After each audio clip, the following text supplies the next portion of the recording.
Hey, what's up guys? Welcome back once again. So दोस्तों आज की कहानी जो एक्सप्लेन करने जा रहे हैं उसका नाम है फ्रेंजी। कहानी शुरू होती है लेंजी नाम की लड़की से जो काफी घबराई हुई है। ये असल में ओशियन में एक टापू पर खड़ी है जहाँ पे इसके अलावा कोई भी मौजूद नहीं है। एक्चुअल में इसके साथ 6 लोग यहाँ पर आए थे, लेकिन अब ये सिर्फ अकेली बची हुई है। इसलिए वो खुद को रिकॉर्ड करते हुए कुछ बातें कहती है, जैसे कि वो अपनी सारे दोस्तों की मौत की जिम्मेदार है क्योंकि वही उन्हें यहाँ लेकर आई थी। अब इसके आगे वो कुछ और कह पाती कि तभी कैमरा की बैटरी खत्म हो जाती है। पर आखिर ये लड़की कौन है, ये यहाँ कैसे पहुंची और इसके दोस्तों को किसने मारा, ये सब आपको कुछ देर में पता चल जाएगा। तो इसके लिए हमें कहानी के फ्लैशबैक में जाना पड़ेगा, जहाँ पे हम कुछ यूट्यूबर की टीम को देखते हैं जिसकी हेड है लिंजी की बहन कीज। ये सारे लोग कीज के यूट्यूब चैनल के लिए काम करते हैं, ये एडवेंचर वीडियोस बनाते हैं। आज इनका प्लान है कि वो एक आइलैंड पर जाएंगे जहाँ पे इनसे पहले कोई भी नहीं गया था। हालांकि वहां जाना गवर्नमेंट ने बैन कर रखा है, लेकिन ये फिर भी वहां जाने के लिए तैयार है। इनकी मदद एक पायलट करेगा जो अपने प्लेन से उन्हें उस आइलैंड के करीब छोड़ देगा। लेकिन जाने से पहले लिंजी पायलट से कहती है कि तुम अपने प्लेन का जीपीएस निकाल देना ताकि हमें कोई भी ट्रैक ना कर पाए, जिसके लिए वो उसे कुछ पैसे भी देती है और फिर सब लोग उस प्लेन पर बैठ जाते हैं। यहाँ से इनका ब्लॉग शुरू हो जाता है जो कि इनका कैमरामैन रिकॉर्ड कर रहा था। अब सब लोग खुश थे क्योंकि इस वीडियो के बाद इन्हें काफी पैसे मिलने वाले हैं। लेकिन जैसे जैसे ये प्लेन टापू के करीब जा रहा था, कुछ न कुछ टर्बुलेंस होती जा रही थी। आखिर में इनके प्लेन में एक विंग टूट जाती है, जिसे देखते ही देखते पूरा प्लेन समुद्र में क्रैश हो जाता है। ऐसा लग रहा था कि सभी लोग मारे जा चुके हैं। लेकिन कुछ देर बाद लिंजी बाहर आती है। वो अपने चारों तरफ देखती है, लेकिन वहाँ मलबे के अलावा कुछ और भी था और वो थी शार्क जो उसकी तरफ आ रही थी। लेकिन तभी पानी के नीचे से काया निकलती है, जिससे कुछ देर बाद सैम भी बाहर आ जाता है। ये एक दूसरे को देखकर बहुत ही खुश थे, लेकिन अभी भी इनके 3 लोग गायब थे, जिसमें लिंजी की बहन, कैमरामैन और पायलट। इन तीनों अपने साथियों को ढूंढने के लिए पानी के नीचे जाते हैं, जहां उन्हें वो पायलट भी मिल जाता है जिसकी हालत बहुत ही गंभीर थी। वो लोग उसे फौरन ऊपर लेके आते हैं और एक बोट के सहारे उसे बांध देते हैं। पायलट बताता है कि अगर हमें यहाँ से बाहर जिंदा निकलना है तो हमें किसी की मदद चाहिए होगी, जिसके लिए तुम्हें नीचे जाना पड़ेगा और प्लेन की टेल ढूंढनी होगी जहाँ पे एक जीपीएस लगा है। तो जीपीएस को ऑन कर दो, तभी हमें कोई ढूंढ पाएगा। तो काया फौरन नीचे जाती है। कुछ देर बाद उसे प्लेन की टेल भी मिल जाती है, जिसे वो रस्सी बांधकर ऊपर लाने की कोशिश करती है, पर ला नहीं पाती और ऊपर आकर लिंजी को बताती है कि टेल 20 फीट नीचे है। लेकिन उसके अलावा भी मुझे कुछ और मिला है और उसे एक लाइव बोट मिली थी, जिसे खोलते ही वो बोट बन जाती थी। पर तभी उनके नीचे से वो पायलट पानी के अंदर चला जाता है, क्योंकि अब उसके अंदर इतनी ताकत नहीं थी कि वो खुद को संभाल सके।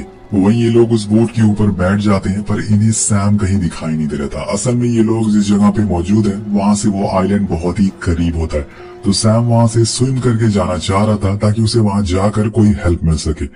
अब उसे ऐसा करता हुआ देखकर लिंजी उसे फौरन बोट पर आने को कहती है, लेकिन वो नहीं मानता और वो भी उसके पीछे जाने लगती है। लेकिन तभी हम देखते हैं कि शार्क की फैमिली सैम की तरफ बढ़ना शुरू कर देती है, जिसे लिंजी देख लेती है। वो उसे पीछे आने को कहती है, लेकिन तब तक वो बहुत ही करीब आ चुकी थी और सैम को अपना पहला शिकार बना लेती है। लिंजी खुद के सामने उसे मरते हुए देख रही थी, लेकिन वो कुछ भी कर नहीं पाती। लेकिन वो शार्क वहाँ रुकती नहीं। अब वो उसकी तरफ बढ़ रही थी, इसलिए लिंजी फौरन बोट के पास जाने लगती है। अब समय रहते ही वो उस पर चढ़ जाती है, वरना इसका भी सैम जैसी हालत होने वाली थी। इसी दौरान हमें फ्लैशबैक में पता चलता है कि सैम असल में लिंजी का बॉयफ्रेंड था।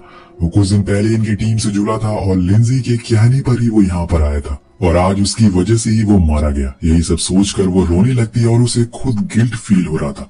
लेकिन काया उसे सहारा देती है और खुद को एक सर्वाइवल एक्सपीरियंस के बारे में बताती है कि जब वो उसकी टीम एक मिशन पर गए थे तो वहाँ उनकी कार खराब हो गई थी, जिसके बाद वो डिजर्ट में तकरीबन 26 घंटे तक फंसी रही। वो अपने लॉकेट को दिखाते हुए कहती है कि ये मुझे याद दिलाता है कि मैं एक एक्स आर्मी गर्ल हूँ। और उसकी ये सारी बातें सुनकर लिंजी को थोड़ा हौसला मिलता है कि वो भी यहाँ से बाहर निकल सकती है। तो वो काया से कहती है कि हमें सबसे पहले उस आइलैंड तक जाना होगा ताकि वहां से कोई मदद मांग सके। लेकिन काया कहती है कि हमें उससे पहले नीचे जाना होगा ताकि जीपीएस को ऑन कर सके। क्या पता हमें कोई ट्रैक कर सके, वरना हम ऐसे ही बैठे रह जाएंगे। अब लिंजी को उसकी बात सही लगती है, तो वो दोनों अपना अपना डाइविंग सूट पहनने लगते हैं। पर इसी दौरान एक शार्क उनकी बोट को टक्कर मारती है, जिससे वो दोनों पानी में गिर जाते हैं। अब वो एक दूसरे से दूर हो चुके थे और इसी का फायदा शार्क उठा लेती है। वो सबसे पहले काया को पकड़ती है जिसे वो चिल्लाने लगती है और उसकी आवाज सुनकर लिंजी समझ जाती है कि नीचे से शार्क ने उसे पकड़ रखा है। वो उसके करीब जाने लगती है बचाने के लिए, लेकिन काया उसे बोट पर ही चढ़ने को कहती है क्योंकि अगर वो यहाँ पर आई तो मारी जाएगी। इसलिए वो बोट पर आ जाती है और वहीं काया को वो पानी में घसीटते हुए ले जाती है और पूरा ही जिंदा निकल जाती है। तो दोस्तों यहाँ पर आए थे 6 दोस्त, 6 लोग आए थे, लेकिन अब बचे हैं बस एक, वो है लिंजी। पर अब ये क्या करेगी? क्या ये भी मारी जाएगी या फिर ये जिंदा यहाँ से निकल पाएगी? अब अपने दोस्तों को खोने के बाद यहाँ लिंजी समझ जाती है कि उसे तो कुछ करना ही पड़ेगा, इसलिए वो नीचे जाने के लिए तैयार होती है, वरना वो भी मारी जाएगी। उसी दौरान उसे थोड़ी ही दूर पर एक बोट गुजरती हुई दिखती है। अब लिंजी उसे देखकर चिल्लाना शुरू करती है, लेकिन वो लोग उसे सुन नहीं पाते, इसलिए वो अपना डाइविंग सूट पहनकर नीचे जाने लगती है। लेकिन उसे डर लग रहा होता है कि तब इसे सैम की कही हुई बात याद आती है कि जितना तुम डर के पीछे भागोगी, तुम्हारे पीछे उतना ही डर आता रहेगा। इसलिए वो कूद जाती है और फौरन उसी टील के पास पहुंचकर जीपीएस को ऑन कर देती है। तो इसका पहला काम यहाँ पर हो गया था, लेकिन उसी दौरान वहाँ शार्क आ जाती है और तभी उसे वहाँ एक कैंडल लाइट दिखती है जिसे जलाकर वो उसे भगा देती है। लेकिन जब लिंजी ऊपर आने लगती है तो वो शार्क दोबारा आ जाती है, पर वो सही समय पर बोट पर छलांग मारती है और खुद को बचा लेती है। जिसके बाद वो उस बोट को एक राफ्ट की तरह यूज करने वाली है, जिसके लिए वो लकड़ी के डंडे को यूज करके उसे आगे बढ़ाती है ताकि वो साइलेंट तक पहुंच सके। लेकिन तभी उसे दूर पानी में अपना कैमरामैन दिखाई देता है। वो भागती हुई उसके पास जाती है और उसे बचाने के लिए उसे बोट पर लाने की कोशिश करती है, लेकिन आज इसकी किस्मत अच्छी नहीं थी। शायद इसे खुद अकेले ही सरवाइव करना पड़ेगा। वो जैसे ही उसे ऊपर खींचती है, शार्क आकर उस कैमरामैन को अपने साथ ले जाती है और लिंजी के पास सिर्फ उसका कैमरा ही रह जाता है। यहाँ वही सीन आता है जो हमने कहानी की इंट्रो में देखा था, जो कि अभी तक आपको समझ आ गया होगा कि आखिर ये लोग यहाँ तक कैसे पहुंचे, कैसे उसके सारे दोस्त मारे गए। लेकिन असली कहानी इसके बाद से शुरू होती है, जिसके लिए आपको ये वीडियो पूरी देखनी पड़ेगी। तो आगे बढ़ते हैं। लिंजी उस बोट को उस डंडे से आगे बढ़ाने लगती है, लेकिन इतनी आसानी से शार्क उसे वहां तक जाने नहीं दे सकती। वो बार बार उसकी बोट को टक्कर मारती है, जिससे बोट में छेद हो जाता है। उसकी सारी एयर खत्म हो जाती है। अब लिंजी चाह कर भी उसे आगे नहीं जा सकती। उसे पानी में कूदना ही पड़ेगा, लेकिन पानी में तो शार्क है। तभी उसे आइलैंड के पास एक राफ्ट दिखती है, जो असल में आर्मी मरीन ने वहां पर बांधी हुई थी, क्योंकि अगर कोई यहाँ पे फंस जाए तो इसका इस्तेमाल करके खुद को बचा सके। तो लिंजी को अब वहां तक पहुंचना पड़ेगा, लेकिन इन शार्क के बीच से जाना पड़ेगा और इसके अलावा उसके पास कोई और रास्ता नहीं है। वो उल्टी गिनती शुरू करती है और पानी में छलांग मारती है। उसकी आवाज से वहाँ तीनों शार्क आ जाती हैं, जो उसके हाथ को पकड़ लेती हैं, पर लेकिन सही समय पर लिंजी उन्हें चाकू मारकर उस राफ्ट पे चढ़ जाती है। उसके हाथ पे लगी चोट उसे बहुत ही दर्द दे रही थी और इसी दौरान उसे वहाँ पर एक बॉक्स मिलता है। ये फर्स्ट एड बॉक्स होता है और ये बॉक्स भी मरीन वालों ने यहाँ लगाया था, जिसके अंदर पानी की बोतल थी, एक फ्लेयर थी और एक रेडियो होता है। लिंजी सबसे पहले पानी पीती और फिर अपनी चोट पर पट्टी बांधती और फिर रेडियो को बाहर निकालकर किसी से कांटेक्ट करने की कोशिश करती है, पर न जाने कितने दिनों से यहाँ पर रखा हुआ है, तो हो सकता है वो खराब भी हो गया हो। वेल, कुछ नहीं कह सकते, लेकिन लिंजी को अब थोड़ी राहत मिलती है। उस बॉक्स में रखी फ्लेयर को चला देती है और मदद का इंतजार में बैठ जाती है। लेकिन दोस्तों, तभी एक चमत्कार होता है। पानी में उसे अपनी बहन केस दिखाई देती है, जो अभी भी जिंदा थी। वो एक बोट के सहारे तैर रही थी। वो अपनी बहन को देखकर हैरान थी कि आखिर ये यहाँ तक कैसे पहुंची। एक तरफ वो खुश भी थी। केज उसे बताती है कि वो इस टापू के पिछले वाले साइड पर जाकर गिरी थी जब प्लेन क्रैश हुआ था। अब लिंजी पानी में एक रस्सी फेंकती है ताकि वो उसे पकड़ सके और ऊपर आ सके, क्योंकि उसके पैरों में चोट लगी हुई है, जिसमें से खून लगातार बहता हुआ जा रहा है और जिसकी स्मेल पानी में फैल रही है। और सही मौके पर वो उसे फ्री कर लेती है और अपनी बहन को ऊपर खींच लेती है। इसके बाद वो उसके घावों पर फर्स्ट एड लगाती है। तब लिंजी उसे कहती है कि मैं हमेशा से तुम्हारी जैसी बनना चाहती थी, इसी वजह से मैं यहाँ पर आई थी, लेकिन मैं ये नहीं कर पाई। मेरी वजह से सारे लोग मारे गए। तो केज उसे कहती है कि ऐसा कुछ नहीं है, सब लोग अपनी मर्जी से यहाँ पर आए थे, इसमें तुम्हारी कोई गलती नहीं है। उसी दौरान उसका रेडियो किसी से कनेक्ट हो जाता है। दरअसल ये वही लोग थे जो थोड़ी देर पहले यहाँ पर बोट से आए थे। उनकी आवाज सुनकर और उनकी मदद सुनकर वो उनके करीब आ रहे थे, पर लिंजी उनसे कहती है कि पानी में शार्क है, तो उन्हें संभल कर यहाँ आना होगा। वो दोनों लोग प्लान बनाते हैं कि हम पहले इन शार्क को मारेंगे, जिसके बाद इन्हें बचा लेंगे। तो वो दोनों अपने साथ लाई बंदूक से हमला करने के लिए तैयार थे, पर तभी उनकी बोट को एक टक्कर लगती है, जिस वजह से एक साथी पानी में गिर जाता है, जिसे बचाने के लिए उसका दूसरा साथी पानी में हाथ डालता है। पर यहाँ वो शार्क छलांग मार के उसका एक हाथ ही खींच लेती है और बोट में एक और टक्कर लगती है और वो भी पानी में गिर जाता है। इसके बाद क्या होगा वो आपको पता चल ही गया होगा। अब ये सारी चीजें दूर बैठी दोनों बहनें देख रही थी और वो पूरी तरह से शॉक और डर जाती है, इनके पास अब यहाँ से भागने का एक ही रास्ता है और वो है दूर खड़ी बोट। लेकिन वहां तक पहुंचेंगे कैसे? अगर ये पानी में गए तो वो शार्क इन्हें भी खा जाएंगी, और अगर ये नहीं गए तो इनकी यहाँ पर भूख की वजह से मौत हो जाएगी। इसलिए लिंजी कहती है कि इन्हें कैसे भी करके इन तीनों शार्क को मारना पड़ेगा, तभी वो यहाँ से निकल पाएंगे। इसी दौरान उन्हें उसी बॉक्स में क्रूड ऑयल मिलता है, जिसका इस्तेमाल वो आग जलाने के लिए कर सकते हैं। लेकिन पानी में जलाकर उन शार्क को मारना इतना आसान नहीं है, क्योंकि वो एक जगह पर रुकते ही नहीं है। तभी केज को एक आइडिया आता है, क्यों ना वो उस आइलैंड पे लगे बड़े पत्थर को पानी में गिराकर उन्हें मार दे। अब लिंजी को ये आइडिया सही लगता है, तो वो उन्हें पहले शार्क को अपने पास बुलाती है, और जैसे ही वो उनके करीब आती है वो उस रस्सी को खींच देती है, जिससे वो पत्थर सीधा जाकर शार्क के ऊपर गिरता है। और यहाँ इनका आइडिया काम आ गया था, शार्क की मौत हो जाती है, जिससे वो दोनों बेहद खुश होते हैं। लेकिन अभी भी 2 शार्क मौजूद है, उसे मारना बाकी है।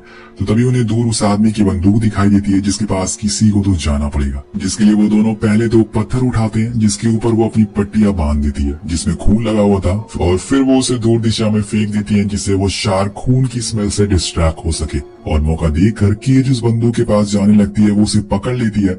लेकिन जब वो वापस आती है तो एक शार्क उसे देख लेती है, और अब वो उसके पीछे थी। जो लिंजी देख लेती है, वो फौरन उसे ऊपर आने को कहती है, लेकिन जब तक केज बंदूक फेंकती, एक शार्क उसे पकड़ लेती है। और यहाँ लिंजी अपनी बहन को बचाने के लिए पानी में चाकू लेके कूद जाती है। वो अपना सारा गुस्सा उस शार्क पर निकाल देती है, जिससे शार्क यहाँ से थोड़ी देर के लिए भाग जाती है। यहाँ उसने केज की जान बचा ली थी, पर उसकी हालत बहुत ही ज्यादा खराब थी। उसके एक पैर पे शार्क ने अपना पूरा दांत घुसा दिया था, जिससे लगातार उसका खून बहता जा रहा था। पर यहाँ लिंजी फौरन उसकी पट्टी करती है, लेकिन यहाँ केज को पता चल चुका था कि वो ज्यादा देर तक जिंदा नहीं रह पाएगी। इसलिए वो अपनी बहन से कहती है कि मैंने हमेशा बस यही चाहा है कि तुम मुझसे पीछे रहो। मैं तुमसे हमेशा जलती रही हूँ, क्योंकि तुमने जो चाहा वो तुम्हें बड़ी ही आसानी से मिल गया। मैंने जानबूझकर तुम्हारे बॉयफ्रेंड सैम को किस भी करा था, ताकि तुम्हारा और सैम का रिश्ता टूट जाए। पर वो अच्छा लड़का था, इसलिए उसने तुम्हारा साथ नहीं छोड़ा। मैं मरने से पहले इन सब चीजों के लिए माफी मांगना चाहती हूँ। इसके आगे वो कुछ और बोल पाती कि तब तक वो लिंजी के हाथों में ही दम तोड़ देती है। अपनी बहन और दोस्तों की ऐसी मौत देखकर लिंजी पूरी तरह से टूट जाती है। वो बिखर सी गई थी, लेकिन ये चीज उसके अंदर और ज्यादा गुस्सा भर देती है। उसे अपनी बहन का बदला लेना है जैसे भी करके। तो वो उस बंदूक को उठाती है और उसकी आरो को शार्क के मुंह में फंसा देती है, जिससे वो ज्यादा दूर भाग ना पाए। फिर वो क्रूड ऑयल को पानी में गिराकर आग जला देती है, जिससे वो शार्क बुरी तरह से जलकर मारी जाती है। और ये देखकर वो जोर जोर से चिल्ला रही थी, उसे बहुत ही खुशी मिल रही थी। लेकिन तभी दोस्तों दूसरी शार्क आ जाती है और वो केज की लाश को घसीटते हुए पानी में ले जाती है। पर यहाँ अब लिंजी रुकने वाली नहीं थी, क्योंकि उसके पास अब खोने को कुछ भी नहीं था। वो बिना कुछ सोचे समझे पानी में कूद जाती है और उस बोट की तरफ बढ़ने लगती है। वो शार्क भी उसके पीछे थी, लेकिन वो रुकने वाली नहीं थी। वो उस बोट तक पहुंच जाती है, लेकिन शार्क भी उसे मारे बिना तो यहाँ से नहीं जाने वाली। तो इनमें से सिर्फ एक ही बचने वाला है। और तभी लिंजी को एक आइडिया आता है। वो बोट पर एक गैस सिलेंडर देखती है, जिसके पीछे वो चाकू लगा देती है। और जैसे ही वो शार्क उस बोट के ऊपर छलांग मारती है, उसे खाने के लिए वो सिलेंडर की गैस को लीक कर देती है। प्रेशर की वजह से सिलेंडर सीधा शार्क की बॉडी को चीर कर उसके पार पार हो जाता है, और आखिरकार फाइनली वो शार्क मारी जाती है। जिससे कुछ देर बाद हम देखते हैं कि उसकी तरफ बहुत सी बोट आ रही थी उसकी मदद करने के लिए। मतलब थोड़ी देर पहले आ जाती तो शायद सबकी जान बच जाती है। वेल इसके बाद सीन शिफ्ट होता है 6 महीने बाद। यहाँ लिंजी समुद्र किनारे एक वीडियो रिकॉर्ड कर रही है। वो बोलती है कि कुछ दिन पहले मैं और मेरी टीम एक एडवेंचर ट्रिप पर आए थे, लेकिन उस दिन हमारे साथ कुछ हादसा हो गया, जिससे कि उसने अपने सारे दोस्तों को खो दिया। जिन्होंने भी इस चैनल को बनाया था वो आप सभी से प्यार करते थे।